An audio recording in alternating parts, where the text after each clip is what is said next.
So I wanted to take a moment here today and talk a little bit about what our mission is here at Joyful DVM.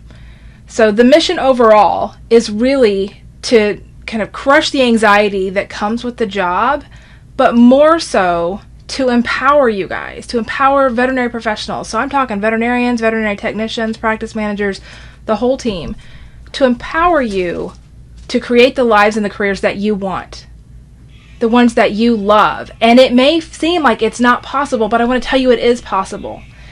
And the reason so many of us buy into this idea that it's not possible is because we don't have a lot of examples, but more so the conversations around mental health and veterinary medicine always cycle around the negative. They always do. And this is something that I find personally very frustrating because we don't talk about the other side of the story. And as we talk about the negatives and the things like the anxiety and the stress and the long hours and all of that, we really just buy into this idea that that's just how it is. And some of you have already heard my story from veterinary school, but I'm going to tell it again for those of you who haven't. I was in orientation week. It was 24 years ago, believe it or not. And I was in orientation week and I'm sitting there with my classmates in the auditorium, and our dean comes up and he's telling us what to expect in veterinary school, and he's giving us some tips on studying and all this stuff. And right as he's wrapping up, he's like, oh, by the way, your profession is in the top 2 or 3 for suicide, so just be aware of that. And he walks off the stage. And I was like, what? Like, that for me was the first time that I'd heard that, which is quite interesting because my father was a veterinarian. So I'd grown up in veterinary medicine. He was mixed animal practice in a small town, solo doc, no e-clinic. So I had been around VetMed my whole life, but I had no idea that we were at the top of this top 10 list, this terrible top 10 list. I had no idea. And so that like hit me like a ton of bricks.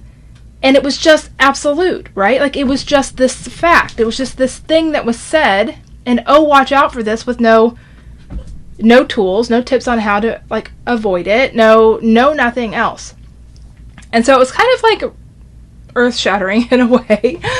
And so, you just kind of go on about and you do school and whatever, and over time you start to see glimpses of why, and you start to see it kind of pop up. And then as I got into practice, I started hearing of people who were taking their own lives as a result of this profession, decisions they were making as a result of this profession, and all the other things.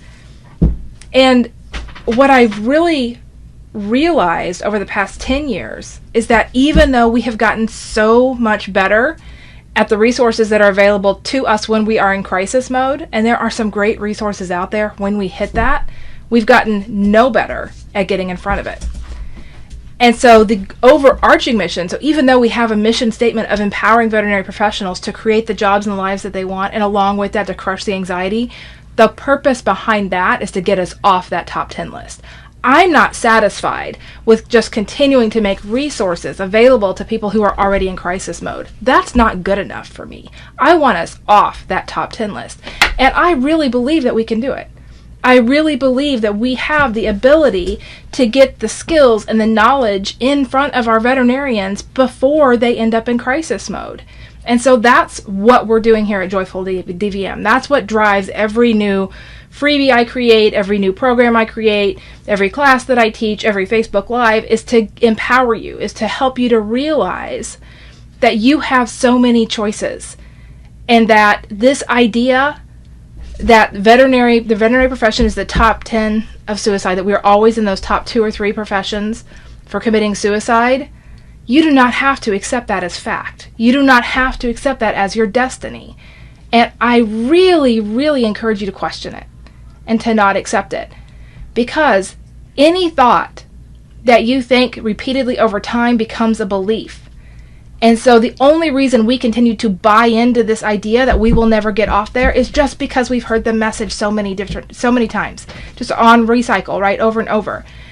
And because we talk a lot about mental health, and we talk a lot about how we are victims in veterinary medicine. And as a profession, it is tragic. For sure, it is absolutely tragic. And every time that we lose another professional, it is gut-wrenching. Like, I am usually visibly shaken for days and days and days. And do I know them? Do I personally know all of them? No, of course I don't. But as that conversation about veterinary suicide continues to just be around the fact that it's a reality and the tools to help in crisis mode, if that's the only place that we focus, we're never going to make it different. And I think the conversation needs to be bigger. I think that we need to recognize that we actually do have total ability to get off of that top 10 list completely, to take ourselves out of there. And that's what we're doing here. That's what my goal is. Yeah, is it big? Is it huge? May it not happen in my lifetime? I don't know. I would love for it to happen in my lifetime. But how do we make it happen? The way that we make it happen is by empowering each other, by recognizing that our self-worth is not tied to the outcomes of our patients. To realize and really believe that we have value just because we are human beings, regardless of any actions that we take. To know that being in the veterinary profession never meant that all the animals would get better, nor did it ever mean that all the people would behave nicely. And so because we don't recognize that early enough, as the patients don't do well, and as the clients do behave badly, we take it personally, and we see that as failure. That is not failure. That is not failure at all. That's not anything you ever could control. And so there are 5 things that I think are really important for the veterinary community to know. And so I'm going to list these 5 things out, and what I'm actually going to do is create kind of like a graphic that you could print out and you could hang this somewhere. You're also going to see them individually pop up on social media over the next few days. But if you want the final one that has all 5 of these listed out, so you can print it out and put it up somewhere where you see it all the time, or you want the reduced image so you can make it a screensaver on your phone, you just let me know. So just hit me on Messenger, drop me a comment below this and say, resource, free resource, or inspiration or something. Just something to let me know that you want this, and I will make sure that it gets to you through Messenger. Okay, here are the 5 things that you need to know. Number 1, your value is automatic and absolute. So your value as a human being is automatic. It just comes with the territory. You are here, therefore you are valuable, and it is absolute. There is nothing in the world that you can do to change it. Nothing. There's nothing that can happen.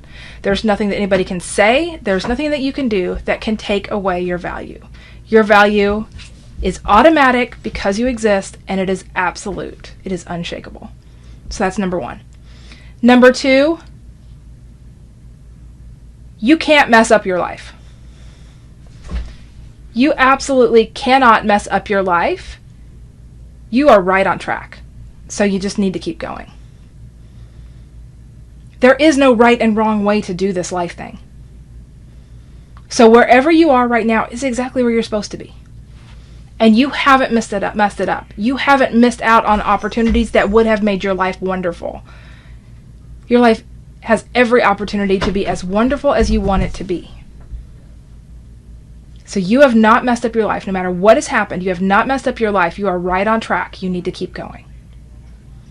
Number 3, your journey is just beginning. I don't care if you're 25 years old and you're brand new into the profession, or you're 65 years old and you've got 40 years under your belt. Your journey is just beginning. And the world needs that thing that only you can give it. So yeah, I'm quoting a little Marie Forleo here, but it is so true. There is something that only you can give to this world. There's a message that only you can say in a way that somebody else is going to hear it.